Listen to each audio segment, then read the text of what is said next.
Jamen velkommen i skoven. Det er jo fantastisk at se så mange mennesker. Jeg er spændt på, om det er skoven eller om det er kunstværkerne, der trækker. Det er nok det sidste. Så mange har jeg aldrig set i skoven. Der er mange, der har spurgt, hvad er nu det her for noget rod? Skal der nu høre kunst ikke til på museer og på gallerier?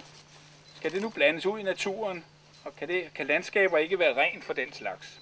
Jo, sådan skal det stadig være, når man går i skoven og i naturen med udsigt over smukke landskaber. Men nogle gange, og her har vi en af de gange, på rette tid og rette sted, så kan kunsten og naturen berige hinanden og skabe en større oplevelse end hver for sig. Og så skal vi selvfølgelig være parat til at understøtte det, når det rette sted og rette tid er.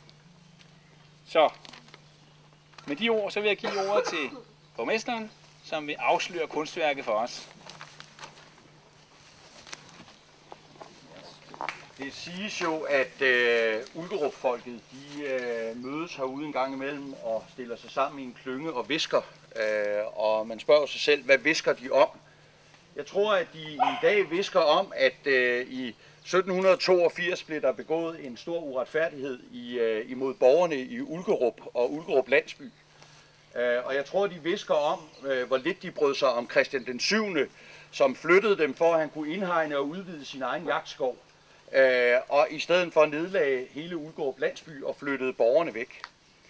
Stor tak til alle, der har været med, og jeg håber, at I alle sammen vil tage godt imod de nye borgere i Odsherred Kommune, som vender hjem efter så mange år i landflygtighed.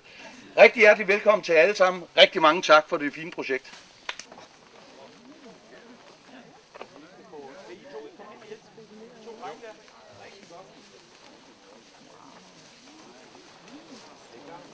En, to, tre.